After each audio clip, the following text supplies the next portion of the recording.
ओम श्री गणेशाय नमः। शनि अष्टोत्तर शतनामावली। ओम प्रां प्रीं प्रौं सः शनिश्चराय नमः। ओम शनिश्चराय नमः। ओम शांताय नमः। ओम सर्वाभीष्टप्रदायिने नमः। ओम शरण्याय नमः। ओम वरेण्याय नमः। ओम सर्वेशाय नमः। ओम सौम्याय नमः। ओम सुरवन्द्याय नमः। ओम सुरलोकविहारिणे नमः। ओम सुखासनोपविष्टाय नमः। ओम सुंदराय नमः। ओम घनाय नमः। ओम घनरूपाय नमः। ओम घनाभरणधारिणे नमः। ओम घनसारविलेपाय नमः। ओम खद्योताय नमः। ओम मंदाय नमः। ओम मंदचेष्टाय नमः। ओम महनीय गुणात्मने नमः। ओम मर्त्यपावनपदाय नमः। ओम महेशाय नमः। ओम छायापुत्राय नमः। ओम सर्वाय नमः। ओम सततूणीर्धारिणे नमः। ओम चर स्थिर स्वभावाय नमः। ओम अचंचलाय नमः। ओम नीलवर्णाय नमः। ओम नित्याय नमः। ओम नीलांजननिभाय नमः। ओम नीलांबर विभूषणाय नमः। ओम निश्चलाय नमः। ओम वेद्याय नमः। ओम विधिरूपाय नमः। ओम विरोधाधार भूमये नमः। ओम भेदास्पद स्वभावाय नमः। ओम वज्रदेहाय नमः। ओम वैराग्यदाय नमः। ओम वीराय नमः। ओम वीतरोगभयाय नमः। ओम विपत्परम्परेशाय नमः। ओम विश्ववन्द्याय नमः। ओम ग्रहन्वाहाय नमः। ओम गूढ़ाय नमः। ओम कूर्मांगाय नमः। ओम कुरूपिणे नमः। ओम कुत्सिताय नमः। ओम गुणाढ्याय नमः। ओम गोचराय नमः। ओम अविद्यामूलनाशाय नमः। ओम विद्यास्वरूपिणे नमः। ओम आयुष्यकारणाय नमः। ओम आपद्दुद्धरते नमः। ओम विष्णुभक्ताय नमः। ओम वसिने नमः। ओम विविधागमवेदिने नमः। ओम विधिस्तुताय नमः। ओम विधिस्तुत्याय नमः। ओम वन्द्याय नमः। ओम विरूपाक्षाय नमः। ओम वसिष्ठाय नमः। ओम गरिष्ठाय नमः। ओम वज्रांकुशधराय नमः। ओम वरदाभयहस्ताय नमः। ओम वामनाय नमः। ओम ज्येष्ठापत्नी समेताय नमः। ओम श्रेष्ठाय नमः। ओम मितभाषिणे नमः। ओम कष्टौघनाशकर्त्रे नमः। ओम पुष्टिदाय नमः। ओम स्तुत्याय नमः। ओम स्तोत्रगम्याय नमः। ओम भक्तिवस्याय नमः। ओम भानवे नमः। ओम भानुपुत्राय नमः। ओम भव्याय नमः। ओम पावनाय नमः। ओम धनुर्मण्डलसंस्थाय नमः। ओम धनदाय नमः। ओम धनुषमते नमः। ओम तनुप्रकाशदेहाय नमः। ओम तामसाय नमः। ओम अशेषजनवन्द्याय नमः। ओम विशेषफलदायिने नमः। ओम वशीकृतजनेशाय नमः। ओम पशूनां पतये नमः। ओम खेचराय नमः। ओम खगेशाय नमः। ओम घननीलांबराय नमः। ओम काठिन्यमानसाय नमः। ओम आर्यगणस्तुत्याय नमः। नीलच्छत्राय नमः। ओम नित्याय नमः। ओम निर्गुणाय नमः। ओम गुणात्मने नमः। ओम निरामयाय नमः। ओम निन्द्याय नमः। ओम वन्दनीयाय नमः। ॐ धीराय नमः ॐ दिव्यदेहाय नमः ॐ दीनार्तिहरणाय नमः ॐ दैन्यनाशकराय नमः ॐ आर्यजनगण्याय नमः ॐ क्रूराय नमः ॐ क्रूरचेष्टाय नमः ॐ कामक्रोधकराय नमः ॐ कलत्रपुत्रशत्रुत्वकारणाय नमः ॐ परितोषितभक्ताय नमः ॐ परिभीतहराय नमः ॐ भक्तसङ्घमनोभीष्टफलदाय नमः ॐ शं शनिश्चराय नमः ॐ प्रां प्रीं प्रौं सः शनिश्चराय नमः ॐ शनिश्चराय नमः ॐ शान्ताय नमः ॐ सर्वाभीष्टप्रदायिने नमः ॐ शरण्याय नमः ॐ वरेण्याय नमः ॐ सर्वेशाय नमः ॐ सौम्याय नमः ॐ सुरवन्द्याय नमः ॐ सुरलोकविहारिणे नमः ॐ सुखासनोपविष्टाय नमः ॐ सुन्दराय नमः ॐ घनाय नमः ॐ घनरूपाय नमः ॐ घनाभरणधारिणे नमः ॐ घनसारविलेपाय नमः ॐ खद्योताय नमः ॐ मन्दाय नमः ॐ मन्दचेष्टाय नमः ॐ महनीयगुणात्मने नमः ॐ मर्त्यपावनपदाय नमः ॐ महेशाय नमः ॐ छायापुत्राय नमः ॐ सर्वाय नमः ॐ शततूणीरधारिणे नमः ॐ चरस्थिरस्वभावाय नमः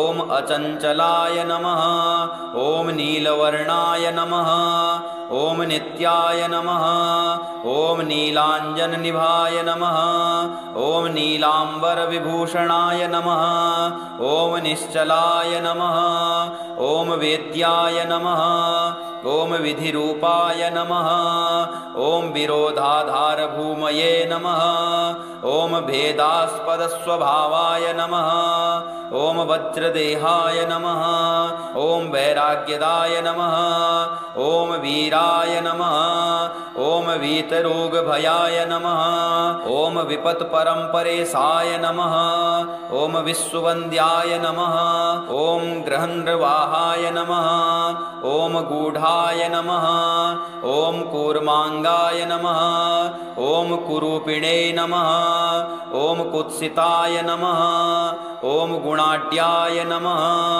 ॐ गोचराय नमः ॐ अविद्यामूलनाशाय नमः ॐ विद्यास्वरूपिणे नमः ॐ आयुष्यकारणाय नमः ॐ आपदुद्धर्ते नमः ॐ विष्णुभक्ताय नमः ॐ वसिने नमः ॐ विविधागमवेदिने नमः ॐ विधिस्तुताय नमः ॐ विधिस्तुत्याय नमः ॐ वन्द्याय नमः ॐ विरूपाक्षाय नमः ॐ वसिष्ठाय नमः ॐ गरिष्ठाय नमः ॐ वज्राङ्कुशधराय नमः ॐ वरदाभयहस्ताय नमः ॐ वामनाय नमः ॐ ज्येष्ठापत्नी समेताय नमः ॐ श्रेष्ठाय नमः ॐ मितभाषिणे नमः ॐ कष्टौघनाशकर्त्रे नमः ॐ पुष्टिदाय नमः ॐ स्तुत्याय नमः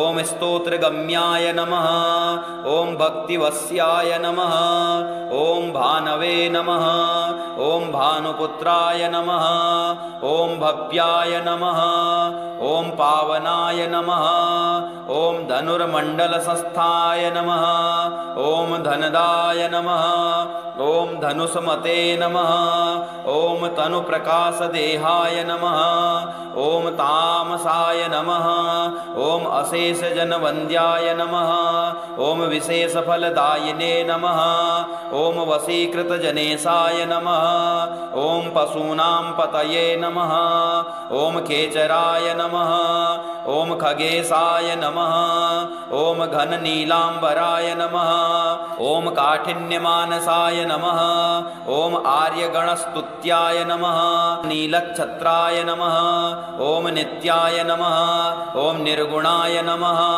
ॐ गुणात्मने नमः ॐ निरामयाय नमः ॐ निन्द्याय नमः ॐ वन्दनीयाय नमः ॐ धीराय नमः ॐ दिव्यदेहाय नमः ॐ दीनार्तिहरणाय नमः ॐ दैन्यनाशकराय नमः ॐ आर्यजनगण्याय नमः ॐ क्रूराय नमः ॐ क्रूरचेष्टाय नमः ॐ कामक्रोधकराय नमः ॐ कलत्रपुत्रशत्रुत्वकारणाय नमः ॐ परितोषितभक्ताय नमः ॐ परिभीतहराय नमः ॐ भक्तसङ्घमनोभीष्टफलदाय नमः ॐ शनिश्चराय नमः ॐ प्रां प्रीं प्रौं सः शनिश्चराय नमः ॐ शनिश्चराय नमः ॐ शान्ताय नमः ॐ सर्वाभीष्टप्रदायिने नमः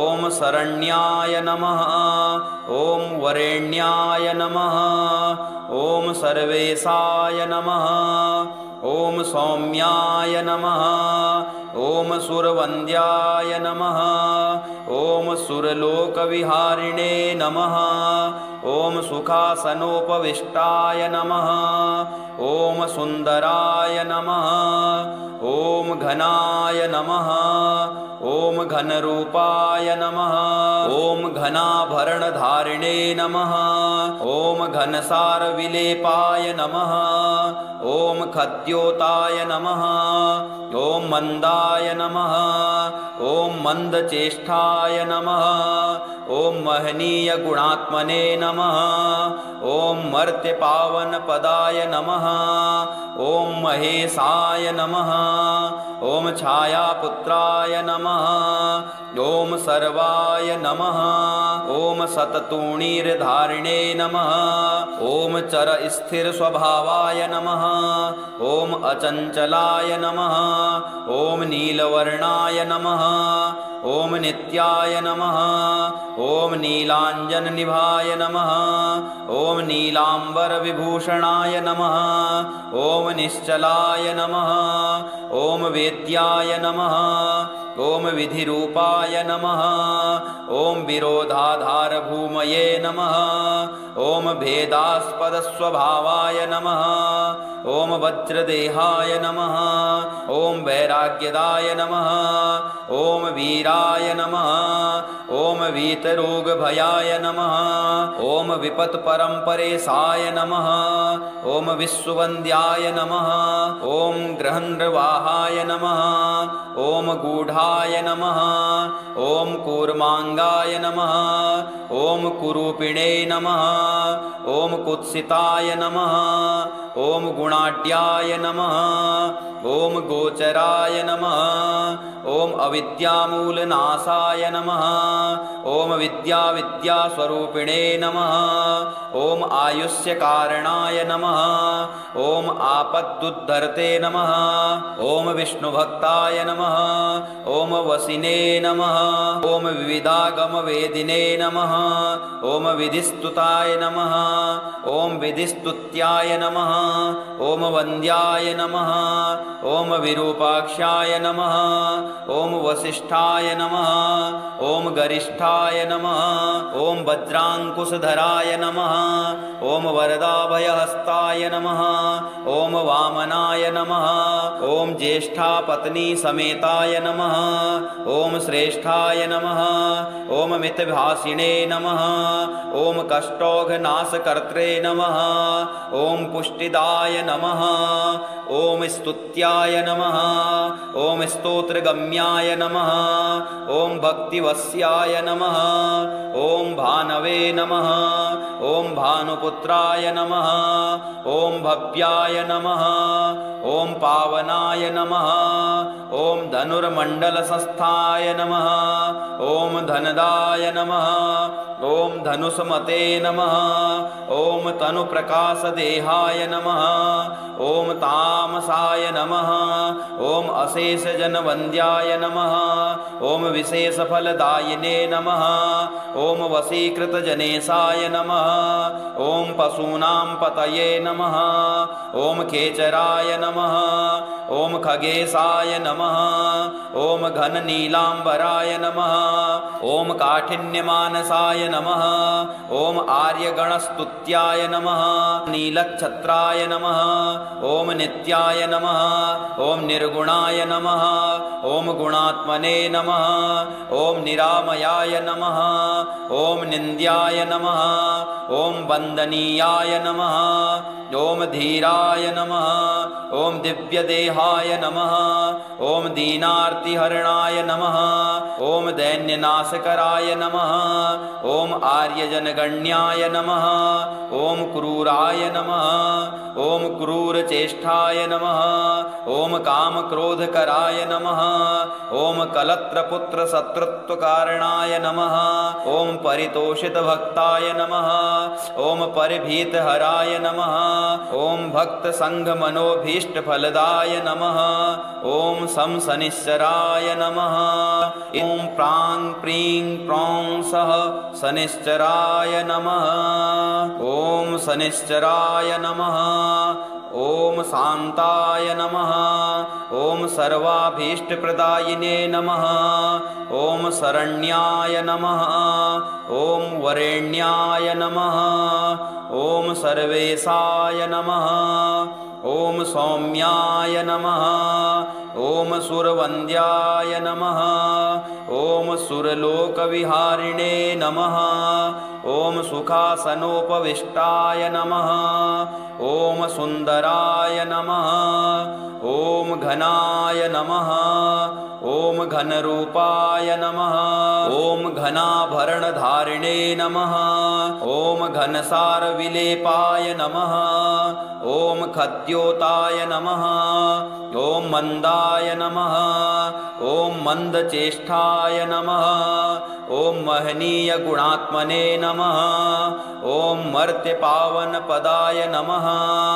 ॐ महेशाय नमः ॐ छायापुत्राय नमः ॐ सर्वाय नमः ॐ शततूणीरधारिणे नमः ॐ चरस्थिरस्वभावाय नमः ॐ अचञ्चलाय नमः ॐ नीलवर्णाय नमः ॐ नित्याय नमः ॐ नीलाञ्जननिभाय नमः ॐ नीलाम्बरविभूषणाय नमः ॐ निश्चलाय नमः ॐ वेद्याय नमः ॐ विधिरूपाय नमः ॐ विरोधाधारभूमये नमः ॐ भेदास्पदस्वभावाय नमः ॐ वज्रदेहाय नमः ॐ वैराग्यदाय नमः ॐ वीराय नमः ॐ वीतरोगभयाय नमः ॐ विपत्परम्परेशाय नमः ॐ विश्ववन्द्याय नमः ॐ ग्रहन्वाहाय नमः ॐ गूढाय नमः ॐ कूर्माङ्गाय नमः ॐ कुरूपिणे नमः ॐ कुत्सिताय नमः ॐ गुणाढ्याय नमः ॐ गोचराय नमः ॐ अविद्यामूलनाशाय नमः ॐ विद्यास्वरूपिणे नमः ॐ आयुष्यकारणाय नमः ॐ आपदुद्धरते नमः ॐ विष्णुभक्ताय नमः ॐ वसिने नमः ॐ विविधागमवेदिने नमः ॐ विधिस्तुताय नमः ॐ विधिस्तुत्याय नमः ॐ वन्द्याय नमः ॐ विरूपाक्षाय नमः ॐ वसिष्ठाय नमः ॐ गरिष्ठाय नमः ॐ वज्राङ्कुशधराय नमः ॐ वरदाभयहस्ताय नमः ॐ वामनाय नमः ॐ ज्येष्ठापत्नीसमेताय नमः ॐ श्रेष्ठाय नमः ॐ मितभाषिणे नमः ॐ कष्टौघनाशकर्त्रे नमः ॐ पुष्टि स्तुतिदाय नमः। ॐ स्तुत्याय नमः। ॐ स्तोत्रगम्याय नमः। ॐ भक्तिवस्याय नमः। ॐ भानवे नमः। ॐ भानुपुत्राय नमः। ॐ भव्याय नमः। ॐ पावनाय नमः। ॐ धनुर्मण्डलसंस्थाय नमः। ॐ धनदाय नमः। ॐ धनुषमते नमः। ॐ तनुप्रकाशदेहाय नमः। ॐ तामसाय नमः। ॐ अशेषजनवन्द्याय नमः। ॐ विशेषफलदायिने नमः। ॐ वशीकृतजनेशाय नमः। ॐ पशूनां पतये नमः। ॐ खेचराय नमः। ॐ खगेशाय नमः। ॐ घननीलाम्बराय नमः। ॐ काठिन्यमानसाय नमः। ॐ आर्यगणस्तुत्याय नमः। नीलच्छत्राय नमः। ॐ नित्याय नमः। ॐ निर्गुणाय नमः। ॐ गुणात्मने नमः। ॐ निरामयाय नमः। ॐ निन्द्याय नमः। ॐ वन्दनीयाय नमः। ॐ धीराय नमः। ॐ दिव्यदेहाय नमः। ॐ दीनार्तिहरणाय नमः। ॐ दैन्यनाशकराय नमः। ॐ आर्यजनगण्याय नमः। ॐ क्रूराय नमः। ॐ क्रूरचेष्टाय नमः। ॐ कामक्रोधकराय नमः। ॐ कलत्रपुत्रशत्रुत्वकारणाय नमः। ॐ परितोषितभक्ताय नमः। ॐ परिभीतहराय नमः। ॐ भक्तसङ्घमनोभीष्टफलदाय नमः। ॐ शनिश्चराय नमः। इति शनि अष्टोत्तरशतनामावलिः।